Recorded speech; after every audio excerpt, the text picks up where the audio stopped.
Buenas noches. Hola Silvia, ¿cómo estás? Muy bien. Bueno, vamos a seguir con la serie de las bienaventuranzas. Es hermoso pensar que el Maestro, que Dios, que Jesucristo, llevó a los discípulos al monte y dice subió al monte. El otro evangelio dice descendía del monte. Y entonces quedémonos en la mitad del monte. Como dice uno de los estudiosos, quizás en la mitad del monte, una parte plana, una colina, no algo muy difícil de alcanzar, algo como en las sierras chicas, donde todos podían llegar y cómodamente es ahí, dice la Biblia, en Mateo capítulo 5, abriendo sus bocas, ¿no?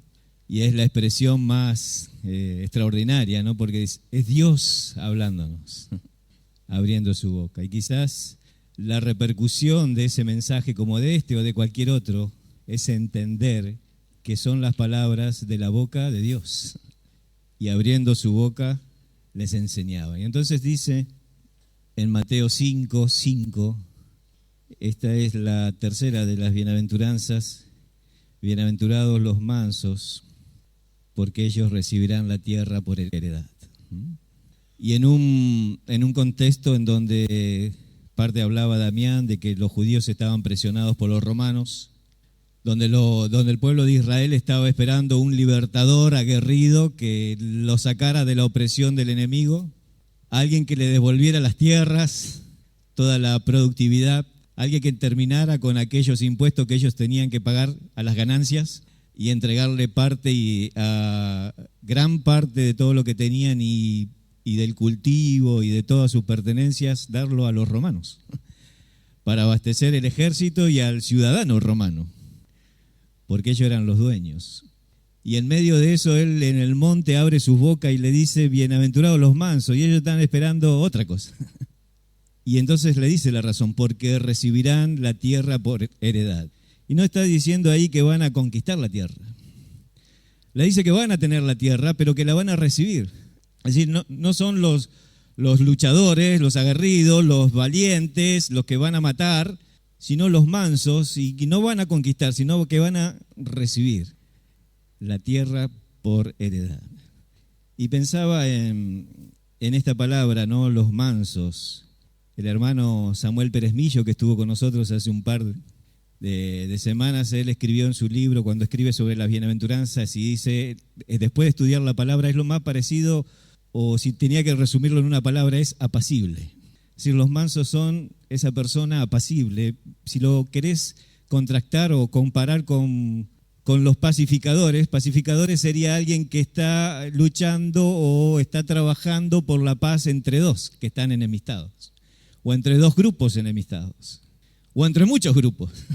Es un pacificador.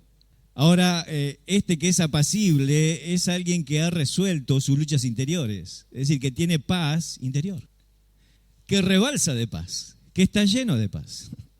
Y entonces este es el manso, ¿no?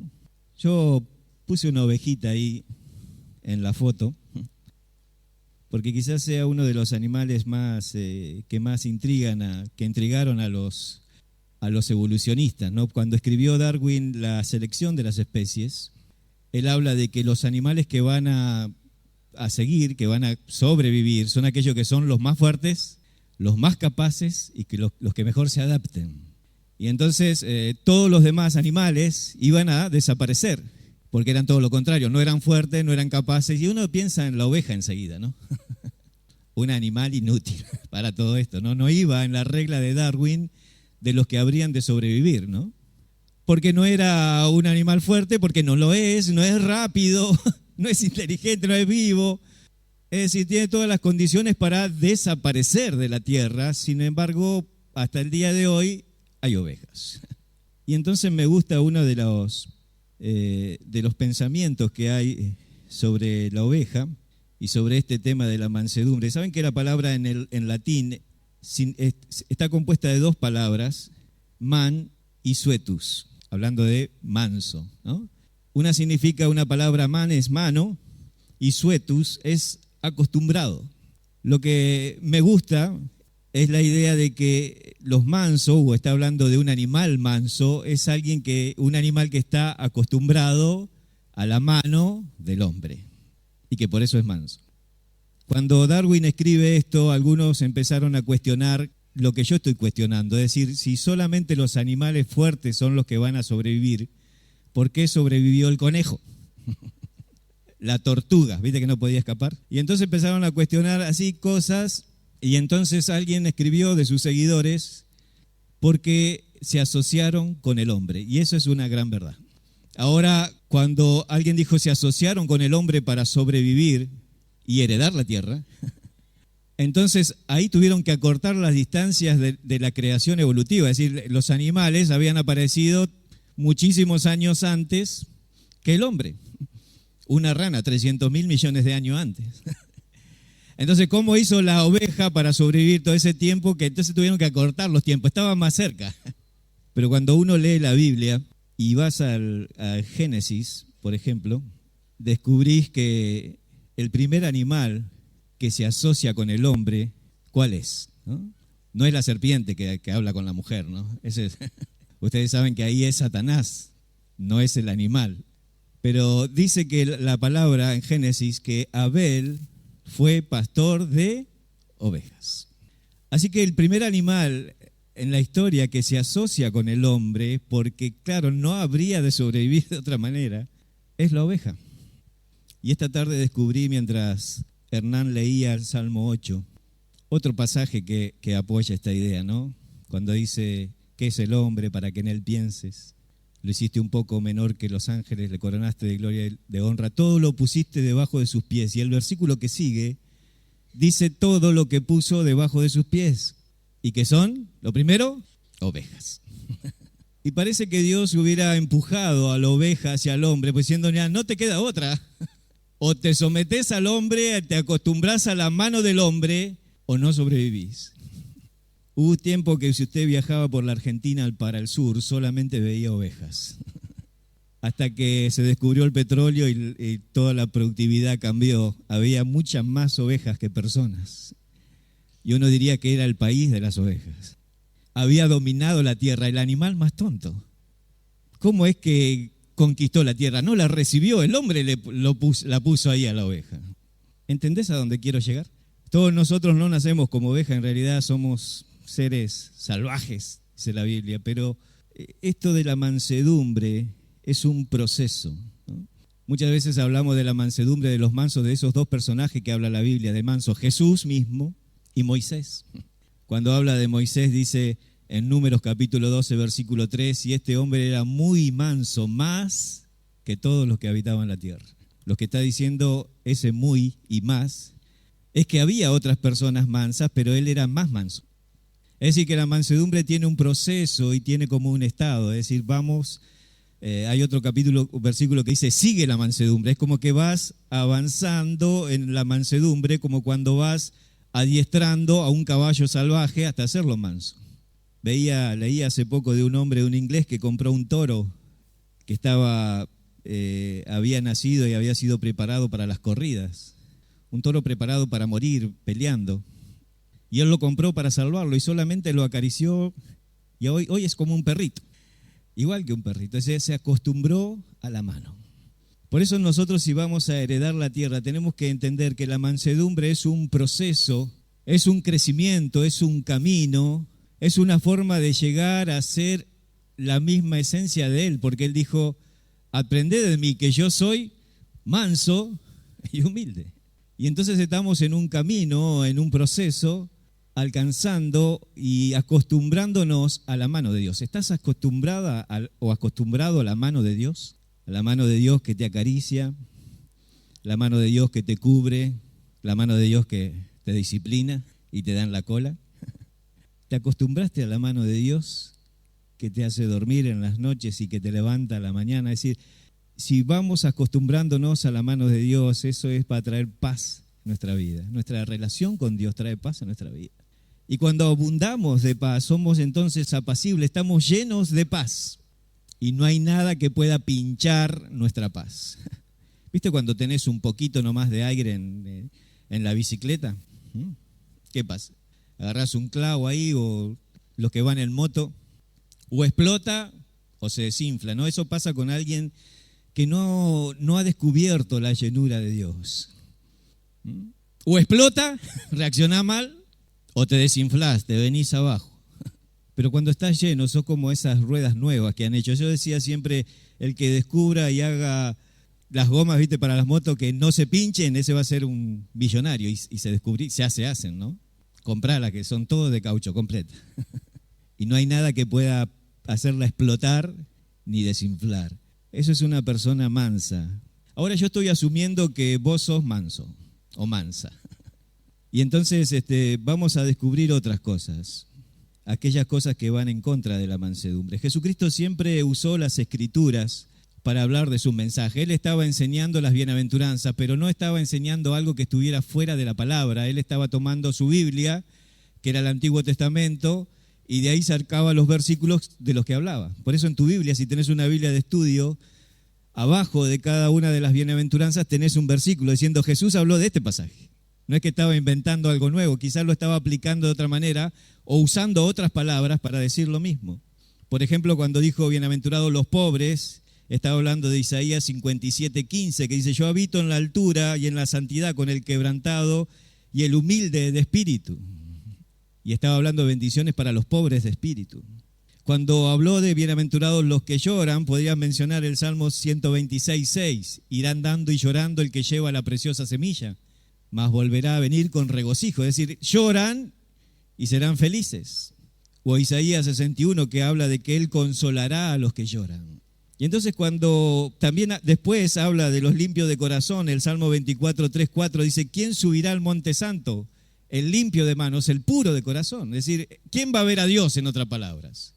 Y entonces Él está haciendo un discurso y en sus sentencias está resumiendo la misma palabra de Dios. Ahora, cuando habla de los mansos, ¿de qué capítulo habla del Antiguo Testamento? Bueno, habla del Salmo 37. Vamos a ir al Salmo 37, porque en el Salmo 37:11 es de donde Jesús está tomando esta bienaventuranza. Y dice así, pero los mansos heredarán la tierra y se recrearán, fíjate, con abundancia de paz, apacible, apacible. Los mansos heredarán la tierra. Entonces él toma estas palabras que escribió David, inspirados por el Espíritu Santo, y las explica en el Sermón del Monte. Bienaventurados, felices los mansos, los apacibles, porque van a heredar la tierra. Y entonces le está recitando las Escrituras. Y encuentro en todo este pasaje del Salmo 37, una y otra vez repetida la frase, y habitarán la tierra y heredarán la tierra. Entonces, evidentemente, él estuvo meditando en este capítulo cuando estaba hablando de los mansos. Ahora yo, si tenés en tu Biblia, yo tengo la mía, los que tradujeron este pasaje del Salmo 37, dice arriba, como título, el camino de los mansos. ¿De qué dice? El camino de los malos. Pero cuando lees todo el capítulo y esperás descubrir el camino de los malos, descubrís el camino de los buenos también. Así que es como si hablaras de una ruta, de las viejas rutas, con dos manos, ¿no? No una autopista, sino una ruta vieja. Y ahí vas de un lado y del otro lado están en contra. Y entonces está hablando del camino de los buenos y el camino de los malos. De los dos caminos se está hablando, pero como si estuvieran encontrados. O el camino de los mansos y el camino de los mensos, dijo el Chavo. Porque hay cierta inteligencia en esto de acostumbrarse a la mano. Entre los animales más numerosos de la tierra, la oveja ocupa el 7º lugar. Y fíjate, es tonto. Pero el conejo ocupa el 3er lugar. Y dice la Biblia en el Proverbios capítulo 30, entre los animales más sabios de la tierra está el conejo, porque hace su casa en la peña, fíjate, inteligencia. Entonces tenés por un lado el camino de los mansos y el camino de los mensos. Y los mansos han elegido el camino apacible, el camino de Dios. Y entonces yo estoy mirándote como alguien manso. ¿Sos tierno y manso? Veo que sí que... Hay mucha ternura. Yo duermo con la camiseta no más violencia para que no me pegue mi Señor. Y con eso zafo. Pero si estás acá y seguís al Señor, que Él es manso, que cuando va a Jerusalén y la multitud ahí lo ve, resaltan aquellas palabras, aquí viene tu Señor, manso y humilde. cabalgando sobre un pollino, hijo de Ana. Entonces vamos en el camino procurando esto de ser totalmente dominados por la paz. Y no hay nada que pinche nuestra felicidad, nada que nos amargue cuando estamos llenos de esta paz. Pero claro, en el camino van cruzándose cosas que yo cuando pensaba en este pasaje pensaba en las bicicletas, ¿no? Creo que todos nosotros andamos en bicicleta, no puede ser que haya uno que no haya aprendido. Pero fui al trabajo que está a 7 kilómetros, 10 años en bicicleta. Así que hacía los 14 kilómetros todos los días y no hay nada que me preocupara más en ese camino que los camiones, porque los camiones son los que más accidentes producen, el camión te pasa cerca o te absorbe o te tira. Y entonces viajaba con esos miedos y pensaba en este pasaje como que el manso es alguien que va a otro ritmo, que va en bicicleta y del otro lado de la carretera pasan camiones, ¿no? Camiones que te pueden hacer caer, camiones que te pueden aplastar, camiones que te pueden tirar a un lado de la ruta. Entonces, vamos a ver en esta noche, si podemos, 6 impactos de cruce contra los mansos. 6 impactos de cruce. Es decir, no choques frontales, sino los impactos de viento. Cosas que te pueden sacar del camino de la mansedumbre mientras vos vas caminando siendo parecido a Dios, llenándote de una viva paz. Los mansos son personas que son enseñables, que están aptas para aprender, que tienen la actitud de cambiar. Por eso el Salmo no habla de sugerencias, sino tiene todo imperativos y órdenes. Y dice, no te impacientes, confía, encomienda, guarda silencio, deja la ira. Todo órdenes. Porque a usted, a su perro, no le dice, por favor, vení acá, si querés comer porque ya te puse los chisitos. Es decir, cuando usted tiene un animal doméstico, le da órdenes y que hace obedece. Como a mi perro que yo le decía, vení y salía corriendo. Bueno, hay algunos que son locos, ¿no? Pero la idea del manso es que está dispuesto a aprender. Un escritor español dice, el analfabetismo moderno será no de aquellos que no saben leer ni escribir, sino de aquellos que no quieran aprender, a desaprender para volver a aprender. Es decir, vivimos en una sociedad que no quiere escuchar cosas nuevas. Y los analfabetos serán aquellos que no quieran aprender algo que los haga desaprender, dejar cosas que ya ha aprendido y que estaban mal, para aprender cosas nuevas. Ahora el manso es una persona que aunque tiene la experiencia y tiene años y es un loro viejo, todavía quiere aprender. Por eso vienen las palabras ahí como órdenes para él. Tengo tanto para decir, espero que alguien me pare y me pegue. El primer camión que cruza, vos imaginate que venís en bicicleta, ¿no? Y cruza un camión y vas por el camino de la mansedumbre y cruza un camión que es la envidia. Por eso los primeros versículos del capítulo 37 dice, no te impacientes a causa de los malignos, ni tengas envidia de los que hacen iniquidad, porque como hierba serán pronto cortados y como la hierba verde se secarán. Confía en Jehová y haz el bien. Y acá está, ¿ves? Y habitarás en la tierra y te apacentarás de la verdad. Deleítate a sí mismo en Jehová y Él te concederá las peticiones de tu corazón.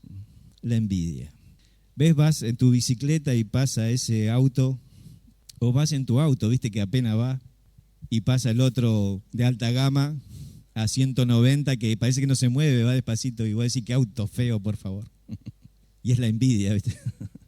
Y entonces puede pasar que en este camino y vos vas con tu paz en el Señor caminando, de repente en el camino parece que alguien progresa más o está mejor. Y entonces hay algo que en el viento te puede empujar, la envidia. Un escritor italiano, Petrarca, él dice que el hombre apacible tiene 4 enemigos: la avaricia, la ambición, la envidia y el orgullo. Yo cuando leí eso dije, lo escribió bien, pero al revés. Porque bíblicamente es primero el orgullo, después la envidia, después la ambición y después la avaricia. Porque el pecado original, el que se genera en Satanás, es el orgullo. Él se creyó más que todos. Después miró a Dios, segundo pecado, la envidia, vio que Dios era más. Tercero, la ambición, seré como es, seré.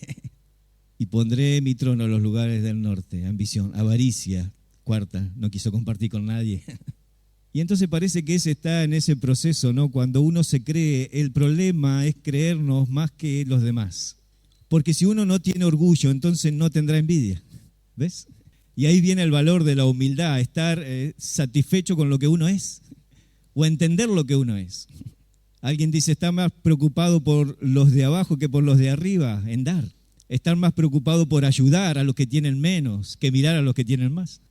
La avaricia es la peor de los sentimientos porque destruye al que lo posee. Lo cité al Chavo del Ocho ya, ¿no? La envidia mata el alma y la envenena, ¿era así? Un escritor escribió eso. Es un veneno que destruye solo al que lo posee. Es decir, el que envidia se destruye a sí mismo. Otro escritor dice, la envidia dura más que el disfrute de aquel que tiene las cosas. Es decir, la envidia es más larga. Quizá el que tiene las cosas ya no la disfruta. Fue corto el tiempo, pero el que sigue envidiando. La envidia es un insulto a uno mismo. Es como decir, castigarse uno solo. ¿Cómo yo no lo alcancé? ¿Cómo yo no fui así?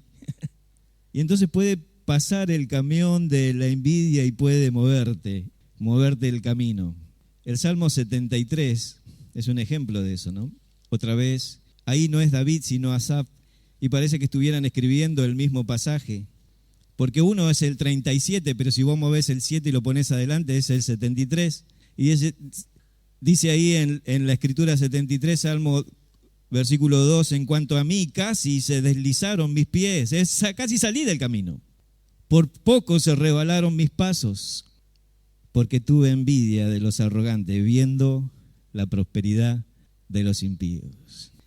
Así que detenga su bicicleta ahí antes que caiga.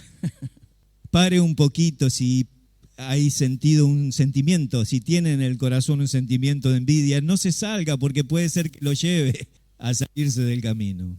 Dice Proverbios 14:30, el corazón apacible, esto es manso, es vida a la carne, pero la envidia es carcoma de los huesos. Lo mismo que escribió aquel escritor de que la envidia es un veneno. Pero está diciendo que el corazón apacible trae salud a la vida. Y está hablando del cuerpo físico. Es decir, si usted quiere salud, tiene que estar lleno de paz. No más pastillas, otras pastillas, 20 pastillas, no paz. Porque le hace bien. ¿Viste cuando te ven así tranquilo ante los problemas? ¿No te han dicho vos vas a vivir 100 años? No podés tener esa paz. Se está cayendo todo. Y claro, la sociedad conspira contra la paz, porque la sociedad, el mundo, el sistema del mundo está hecho para sacarte de la paz. Y entonces si ves los noticieros todos los días, querido, no te va a quedar mucha paz en las ruedas. Porque conspira, es decir, te llena la cabeza para que pierdas la paz. Y la envidia destruye al mismo ser.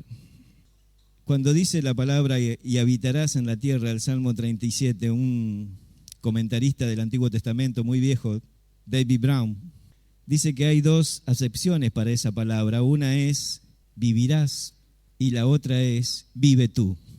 Es decir, vive tú en la tierra. Es como si dijera, no tengas envidias, vive tú. Y me encanta la segunda acepción a esta palabra porque es la solución a la envidia. Vive tú, vive tu vida. Es decir, que el que tiene tiempo para envidiar no tiene tiempo para vivir. Está pensando más en los logros ajenos que en los propios y está renegando los propios. No solo la envidia es un insulto a uno mismo, es un insulto a Dios. Es decirle, Dios, ¿por qué me hiciste así? ¿Por qué este camino? ¿Por qué esta parte? ¿Por qué me diste esto? ¿Por qué esta parte en el obrar, en el ministerio? Porque es un insulto a Dios. Y cuando hablamos de la envidia en términos de este capítulo, parecería que la envidia está solamente relegada a los malos. Pero el consejo es al manso, no envidies, lo que quiere decir que está también entre nosotros. Por eso no falta en una porción, un versículo en las cartas de Pablo en que él no hablara de la envidia. A los Gálatas le habla, no nos envidiemos unos a otros, no vamos a comer unos a otros. Y me gusta esta acepción, vive tú, porque es igual a lo que Jesús le dijo en Juan capítulo 21. Vamos a buscarlo, Juan capítulo 21. ¿Se acuerdan cuando él estuvo ahí en el mar de Galilea hablando con los muchachos después de estar resucitado? 21:20 dice, volviéndose Pedro vio que le seguía el discípulo a quien amaba Jesús, el mismo que en la cena se había recostado al lado de él y le había dicho, Señor, ¿quién es el que ha de entregar? ¿Quién es el que ha de entregar? Todo esto versículo es para Juan no poner, soy yo, soy Juan. Cuando Pedro le vio, dijo a Jesús, Señor, ¿y qué de este? Jesús le dijo, si quiero que él quede hasta que yo venga, ¿qué a ti? Sígueme tú. Este dicho se extendió entonces entre los hermanos de que aquel discípulo no moriría. Fíjate que la gente enfatiza las cosas cómo Jesús tenía que sufrir cuando enfatizaban lo que él no quería que enfaticen. Y se quedaron con la idea de que Juan iba a vivir para siempre. Entonces Juan aclara ahí de que no estaba hablando de que iba a vivir para siempre. Pero Jesús no dijo que no moriría, sino si quiero que él quede hasta que yo venga. Y esta es lo que valía, esta es la pregunta. ¿Qué a ti? Sígueme tú. ¿Y qué es la misma palabra cuando dice habitarás la tierra? Es decir, vive tú, vive tú. Entonces tenemos que dejar de envidiarnos unos a otros y no de aprender a vivir la vida nosotros. De estar agradecido con lo que Dios nos dio. De preguntarle a Dios qué hago con esto, cómo lo hago, de qué manera. Disfrutar de la vida. Vivir la vida llena de paz. Y que ningún viento, ninguna cosa te lleve. Por eso los mansos están carentes de envidia, porque están apropiados de un concepto sobre sí mismo que no los eleva además más de otros, porque no pueden pensar más de sí lo que deben pensar, porque han decidido pensar que los otros son más importantes. Dice el Salmo 34, bendeciré a Jehová en todo tiempo, su alabanza en mi boca estará de continuo, ¿no? En Jehová se gloriará mi alma, esa palabra, en Dios yo voy a ser feliz, soy feliz. Y entonces dice, oirán los mansos. ¿Y envidiarán? No, ¿qué dice? Se alegrarán. ¿Ves cómo descubrís cuando estás en el camino de la mansedumbre? Porque te alegrás de la bendición ajena. Y entonces si alguien está feliz y está dichoso, dice el man, se alegra con él. Y si tiene mérito, si consigue algo, si aprobó la escuela, si compró la casa, se alegra con él. Y entonces dice, yo disfruto de Dios y los mansos se van a alegrar conmigo. Porque han entendido a disfrutar la vida de esta manera y a vivir su propia vida. Quizás en esta vida estás viajando viendo la vida de los demás por una ventanilla y deseando ser como el otro. Trata de ser como vos. Trata de entender el plan que Dios ha dejado para vos en tu vida, que tiene la misma expectativa de felicidad de todos, porque los mansos heredarán la tierra, Él te lo da. Vamos a ver otro camión o no llegamos, ¿no? La espera. Pasó el camión de la envidia y viene el camión de la espera. Dice el versículo 5, encomienda a Jehová tu camino y confía en Él y Él hará. Exhibirá tu justicia como la luz y tu derecho como el mediodía. Guarda silencio ante Jehová y espera en Él.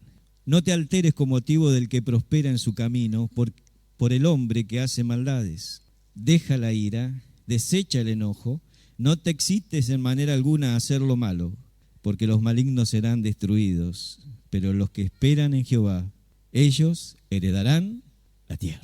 ¿Ves que le estaba hablando a los mansos? Y siempre termina cada sección con ellos heredarán la tierra, habitarán la tierra. Y ahora quizás estás en la espera de cosas que has pedido o que soñás. Y quizás sea esto lo que te saque del camino y te lleve por otro camino alternativo. ¿Ves? La pareja no llega, entonces ahí el primero, ¿no? El primer colectivo que cruza, vos esperabas el 3, pasó el 18. Total, después camina un poco más. Y a veces la espera es lo que hace que uno se salga, ¿no? Y ahí Abraham esperando un hijo y no llegaba, bueno, lo tengo de otra manera.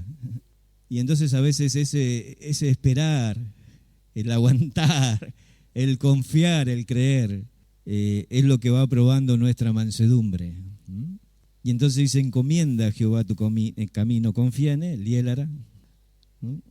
Ahí está una chica esperando al novio que venga de la playa, en un bote por allá.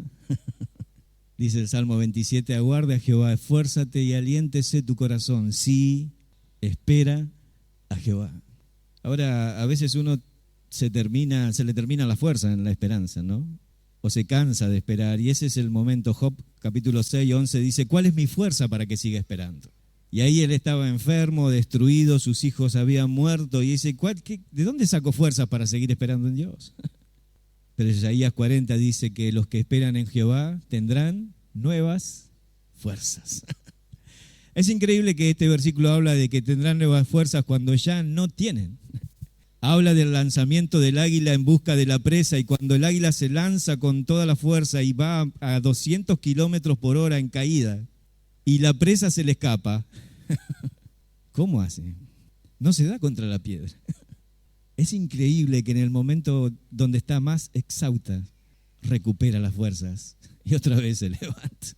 Y entonces dice Dios que el que espera en Jehová, cuando se le termine la fuerza, porque dice Job, ¿hasta cuándo voy a esperar? Cuando se te termine, Dios te da nuevas fuerzas. Y Dios te levanta otra vez, porque esa es la idea de Dios, está cubriendo a los mansos. ¿Hasta cuándo? Hasta que el Señor venga. Por eso dice Tito que la esperanza bienaventurada, la espera bienaventurada, la espera más feliz es esperar a Jesús, Tito capítulo 2, que vendrá desde los cielos. Es decir, seguimos esperando siempre. Y entonces Job aprende esta cuestión y dice, aunque él me matara, en él esperaré. Aún estando muerto, seguir esperando que el Señor responda. Porque estamos confiados de que tarde o temprano Dios ha de responder, Él responderá. Pero hay como un secreto en este pasaje. Dice, deleítate a sí mismo en Jehová y Él te concederá las peticiones de tu corazón. ¿Ves ahí? No estás orando. Dios no está concediendo las palabras de tus oraciones. Él está mirando que disfrutas de la relación con Él. Y cuando aprendas a disfrutar en Dios, Dios oirá lo que tu corazón está hablando y pidiendo sin palabras. Lo que tu corazón desea. Porque cuando halles el deleite con Dios, no querrás otra cosa que es más de Dios. Y entonces Dios oirá los latidos de tu corazón. Tuc, tuc, tuc, tuc, tuc, tuc. Otro tiene otro latido, ¿viste? Y va escuchando lo que tu corazón dicta, cada frase, y te lo concede. Pasa otro camión, te mueve la bicicleta, te vas por la línea blanca y haces equilibrio, estafa. Versículo 10, pues aquí a poco no existirá el malo. Observarás un lugar y no estará allí, pero los mansos heredarán la tierra y se recrearán con abundancia de paz. Maquina el impío contra el justo y cruje contra él sus dientes. El Señor se reirá de él, porque ve que viene su día. Los impíos desenvainan espada, entesan el arco para derribar al pobre y al menesteroso, para matar a los de recto proceder. Pero su espada entrará en su mismo corazón y su arco será quebrado. En este pasaje está ahí en el versículo 11, heredarán la tierra. Está hablando de que cuando alguien maquina o piensa engañar al manso, porque es manso, pero no es menso. Y entonces, ¿por qué es manso? Dicen, bueno, es fácil de engañar y están pensando en defraudarlo, en engañarlo, de aprovecharse. Y entonces dice, Dios se reirá. Porque el que ríe último, versículo 13, ríe.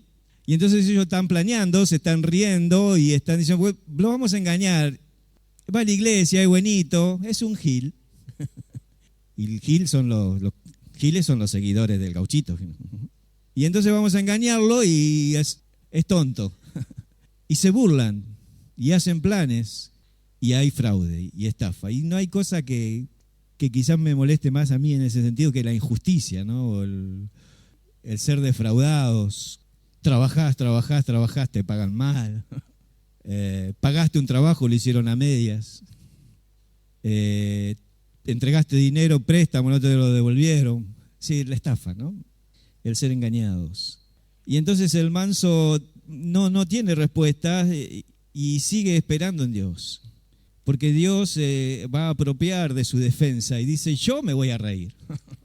El Señor se reirá de ellos porque ve que viene su día. Es decir, que en todos estos conceptos que le da al manso, dice todo lo demás, todo lo que está pasando, es solo un camión que pasa, es temporal. Es un sacudón, pero temporal, porque va a pasar. Todo en todo el pasaje siempre va diciendo, es solo un tiempo, es solo un momento. Viene la solución.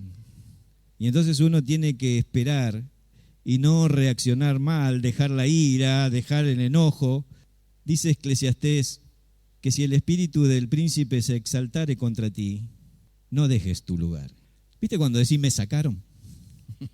Y me sacaron de las casillas, decían antes los abuelos. Nadie más dice así, ¿no? Porque no saben ni lo que es las casillas. Pero me sacaron, se me salió el indio, se me cortó la cadena, en este caso de bicicletas. Se me salió la cadena. Y entonces dice el pasaje de Eclesiastés, no dejes tu lugar, porque la mansedumbre hará cesar grandes ofensas. Es decir, nadie te puede sacar de tu lugar si vos no querés. Eso es lo que está diciendo. Que la decisión de que se te salga el indio es tuya. ¿Viste? Te empiezan a aflorar las plumas acá. Se te sale el indio, el humo, ¿viste? No podés soportar y algo voy a hacer, me voy a vengar. La mejor venganza es el perdón y conservar la paz. Y ser defraudado, sí. En el original esta palabra de mansos tiene algo de sufrimiento, es decir, acepta el sufrir en bien de la paz interior, en bien de su propia paz, en bien de su propia salud y felicidad. Decide aceptar el fraude, ser defraudado y perdonar. No sé si califico, pero Dios le está hablando a los mansos, diciendo, si pasa la estafa, dice el Salmo 38, mirá ahí al lado, 38, versículo 13. Mas yo como si fuera sordo no oigo. Te voy al versículo 12 para que lo entiendas. Los que buscan mi vida arman lazos. Los que procuran mi mal hablan iniquidad. Están planeando fraudes todo el día. Me quieren engañar. Y él lo ignora, él no es un tonto, él sabe. Pero él no responde. Y entonces dice, mas yo como si fuera sordo no oigo. Y soy como mudo que no abre la boca. Soy pues como un hombre que no oye, en cuya boca no hay reprensiones, porque tú, en ti, oh Jehová, he esperado, tú responderás. Él es tu abogado. Él va a responder. ¿Y vos qué tenés que hacer? Tenés que hacerte el sordo mudo. Y viene el engaño, viene el fraude, te engañaron. Y entonces tenés que esperar en Dios. No escuchó nada, hacele un juicio, métele esto, métele una bomba. Estaba viendo eso miré así en un zapping esos dibujos, filmaciones policiales, y explicaba al policía, ese es un hombre que quedó sin trabajo y que lo echaron. Lo estaban filmando, ¿viste la cámara en la calle? Estaba agachado y hace un fueguito, lleva alcohol y lo tira en un auto, ¿viste? Y lo incendia. Dice, ese es el auto del patrón. Y claro, es alguien que no quedó sordomudo, ¿no? Alguien que le empezaron a meter cosas en la oreja. Vengate, hacerle algo. Y dice, yo soy como si fuera sordo, no oigo. Como si fuera mudo, no abro la boca. 1 Corintios capítulo 6, déjame leerte algo más. Porque a veces el fraude se produce dentro de la iglesia y eso es también muy doloroso. Y entonces porque sos hermano y demás, puede que haya un engaño, que uno quede con una deuda muy grande y se haga un escándalo. Y estas personas vayan a juicio y todos digan, ¿de qué iglesia sos? De puertas abiertas. Bueno, hay que cerrarla un poco, porque si no... Y entonces Pablo les explica, aprendan a ser mansos y a sufrir el ser defraudados. 1 Corintios capítulo 6, versículo 6, sino que el hermano con el hermano pleita en juicio, y esto ante los incrédulos. Así que por cierto ya es una falta en vosotros que tengáis pleito entre vosotros mismos. ¿Por qué no sufrís más bien el agravio? ¿Qué? ¿Por qué no sufrís más bien el ser defraudados? Porque vosotros cometéis el agravio y defraudáis en esto a los hermanos. ¿En qué lo defraudo? En que no sabéis que los injustos no heredarán, ¿ves la palabra? Heredarán el reino de Dios. ¿Y quién lo va a heredar? Los mansos. No erréis. Y entonces pone una lista, pero con la idea de ponerte el fraude, ¿no? Ni los fornicarios, ni los idólatras, y sí, dicen ellos, ni los adúlteros, ni los afeminados, ni los que echan con varones, sí, ni los borrachos, ni los maldicientes, ni los estafadores. Y entonces está diciendo, ustedes defraudan a la iglesia al llevar esto a juicio y ensucian el nombre de Dios, porque Él es manso. Porque Él fue llevado por 5, 6, 7 juicios que no eran legales y los aceptó. Y dice la Biblia hablando de esto, y no abrió su boca, enmudeció como un cordero. ¿Por qué esta figura del cordero? Porque es manso, se acostumbró a las manos del Padre. Está domesticado. Y si nosotros somos de alguien que está acostumbrado a la mano del Padre, tenemos que actuar de la misma manera. ¿Por qué no sufrís más bien el ser defraudados? ¿Algunos se salieron de camino?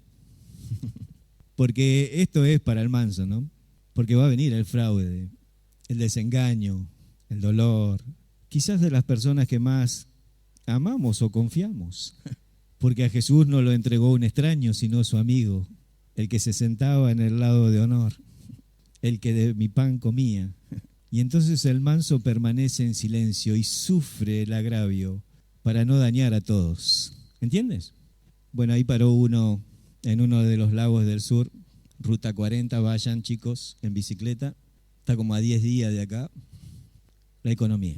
Pasa otro camión que te sacude y es el tema de la economía. Dice el versículo 16, mejor es lo poco del justo que las riquezas de muchos pecadores, porque los brazos de los impíos serán quebrados, mas el que sostiene a los justos es Jehová.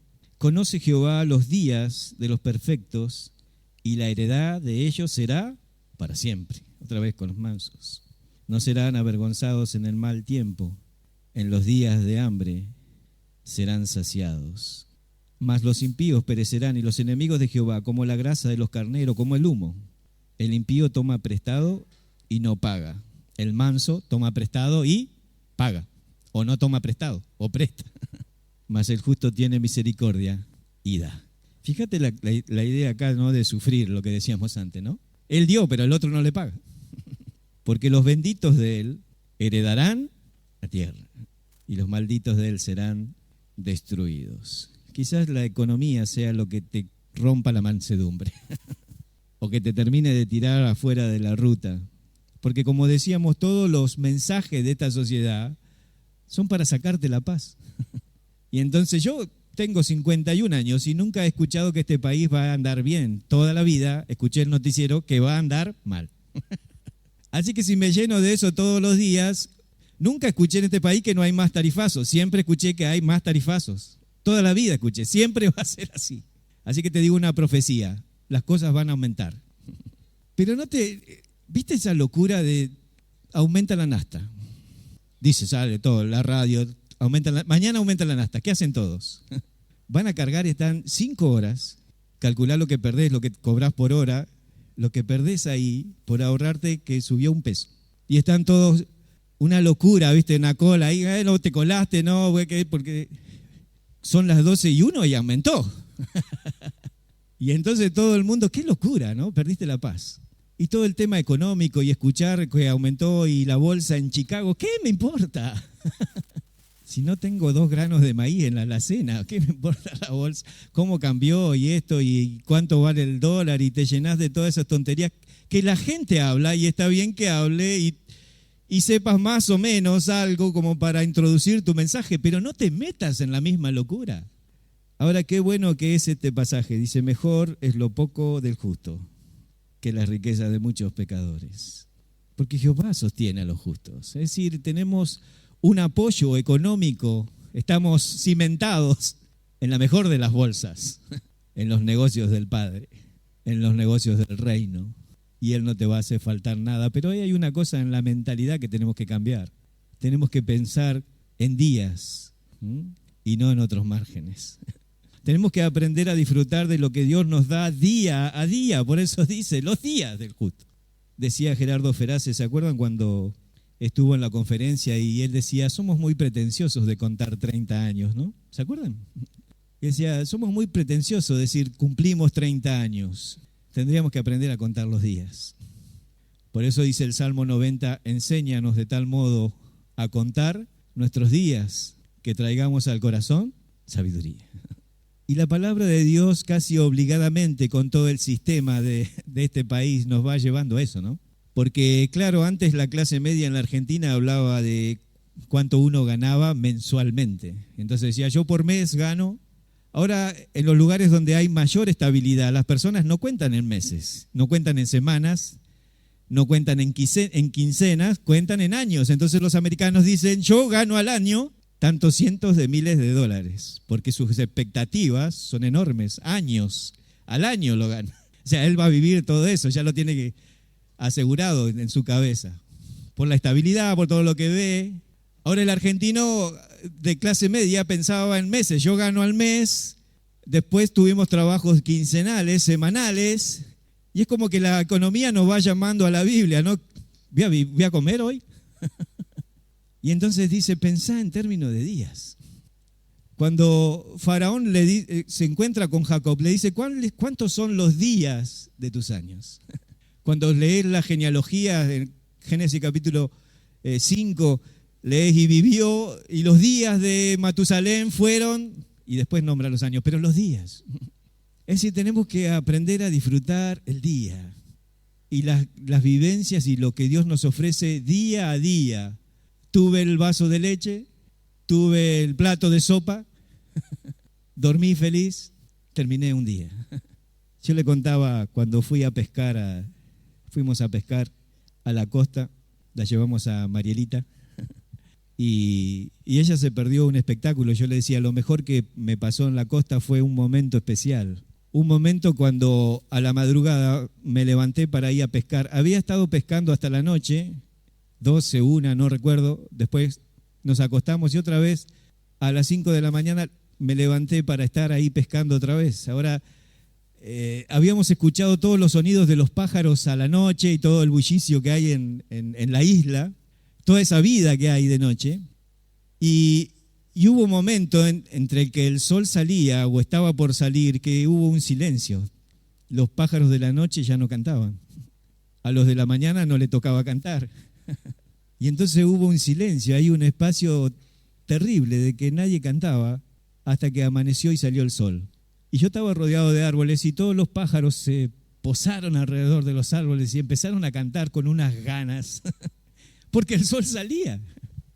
Y entonces yo pensé, ¿quién le enseñó a un pichón de Venteveo que al otro día, que había nacido ayer, que al otro día iba a amanecer? ¿Quién le enseñó? Nadie.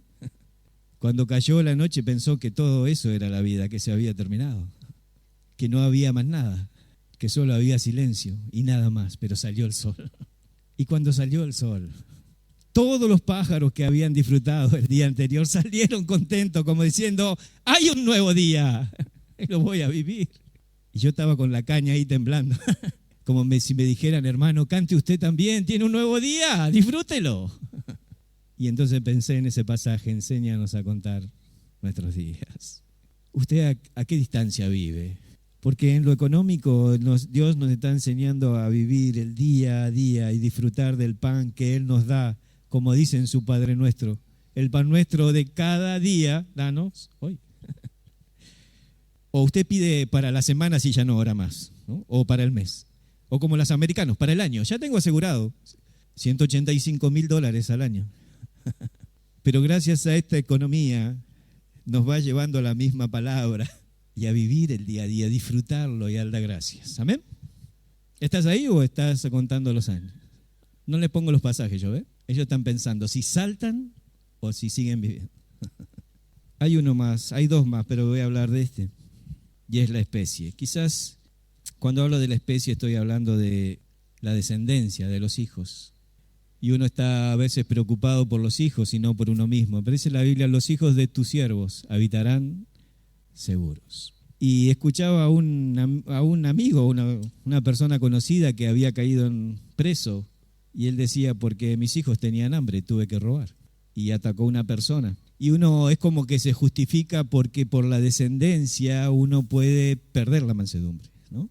Es como si tuviera derecho a delinquir porque lo hace por los hijos. Me obligaron, lo tuve que hacer. Y entonces ahí ese pasaje en el Salmo 37, dice el versículo 25, joven fui y he envejecido y no he visto justo desamparado, ni su descendencia que mendigue pan. En todo tiempo tiene misericordia y presta. ¿Ves que no es cuando tiene tiempo de abundancia, sino que siempre presta? Y su descendencia es para bendición. Apártate del mal y haz el bien. No quiero hacer el mal por mis hijos y vivirás para siempre. Porque Jehová ama la rectitud y no desampara a sus santos, para siempre serán guardados. Mas la descendencia de los impíos será destruida. Los justos heredarán la tierra y vivirán para siempre sobre ella. Está bueno saber que cuando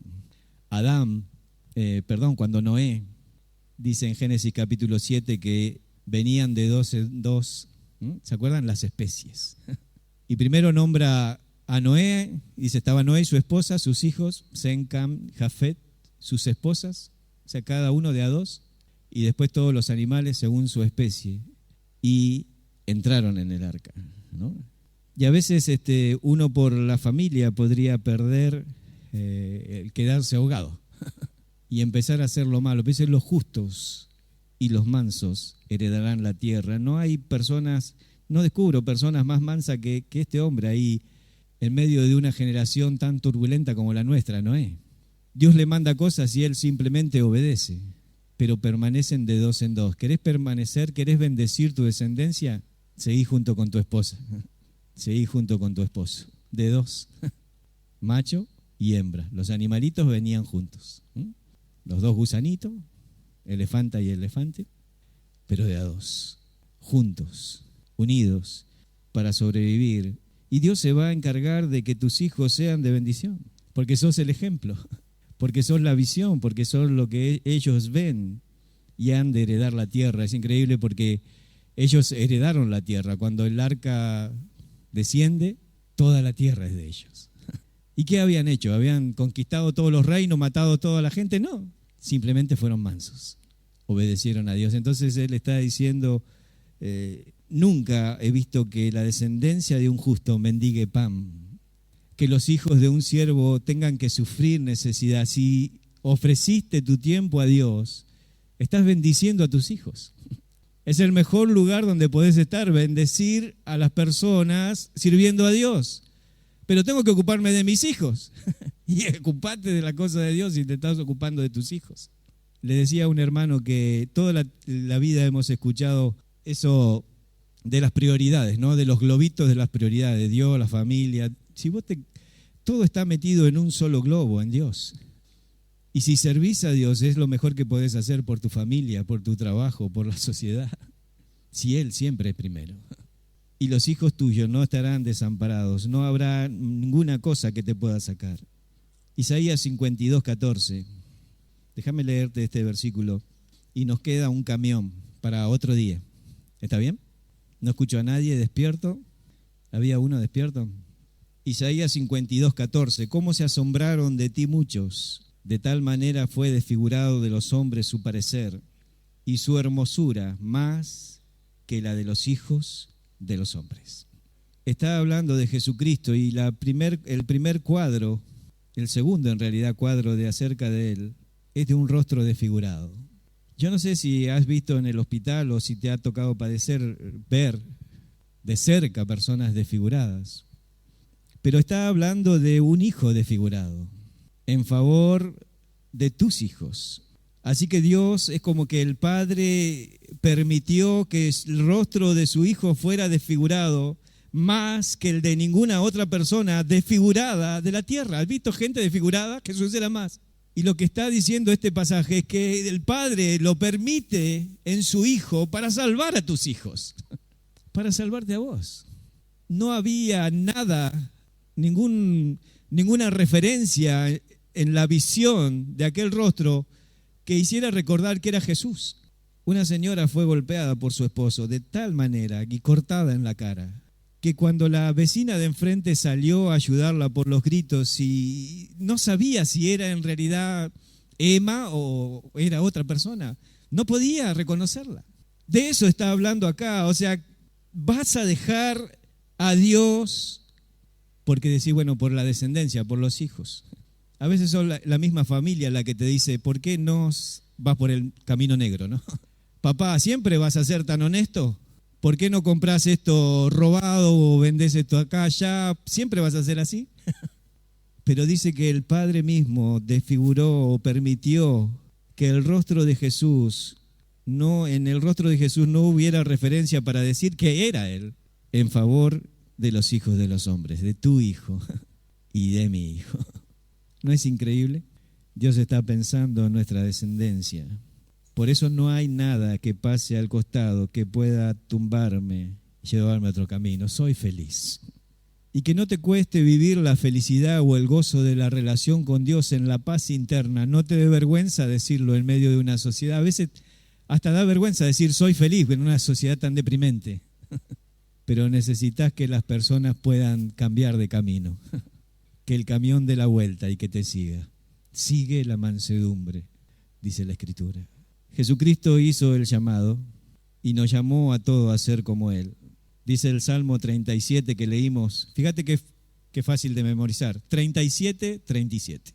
Mira al hombre justo, porque hay un final, y ahí está la palabra bienaventurado, dichoso, para el hombre de paz. ¿Cuál es el fin de esta película? La paz, la felicidad.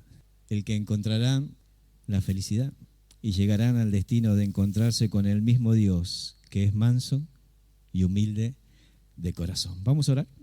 Quizás te encontrás aquí del otro lado del camino y quizás estás acá y el viento de un gran camión te tiró afuera, pero quizás ni siquiera entraste en el camino y en tu corazón no hay paz. Tenés que encontrarte esta noche con Jesús, porque Él te ha traído para que con su mano Él pueda hacerte una persona nueva y pueda cambiar todo lo que hay en tu corazón en paz y pueda llenarte de paz y hacerte experimentar esta vivencia de vivir con gozo todos los días. ¿Y qué hace falta? Claro, no te hablé de lo último, pero lo último hablaba de la culpa. Hay un sentimiento de culpa por el pecado que hemos cometido, por las cosas malas que hicimos, que pensamos. Pero Él es nuestro defensor, el que murió por nosotros, el que entregó a su Hijo a un rostro desfigurado para poder abrazarte, para poder recibirte. Decile en tu corazón: Dios, perdona mis pecados. Sálvame, yo quiero ser como tú. Quiero que vengas a mi corazón, quiero que cambies mi vida ahora, desde este momento, y quiero empezar a caminar contigo. Decile en una oración sincera, con tu corazón, con tu mente. Ni las palabras hacen falta, solo Dios escucha tu corazón. Decile: vení a mí, sé que moriste por mí, sé que resucitaste y hoy te quiero conocer. Seguimos orando. ¿Hay alguien que oró conmigo así por primera vez? Levante su mano y bájelo otra vez. ¿Hay alguien así? ¿Hay alguien que va a orar con usted? Amén. Dios te bendiga, querido. ¿Hay alguien más que le dice a Dios: yo estuve fuera del camino, quiero volver? Levante su mano. Amén, querido. Dios te bendiga. Alguien va a orar con vos. ¿Hay alguien más? El Señor te llama y Él es manso y quiere hacerte como Él. Levanta tu mano, decile a Dios: yo te abro el corazón. Amén, amén.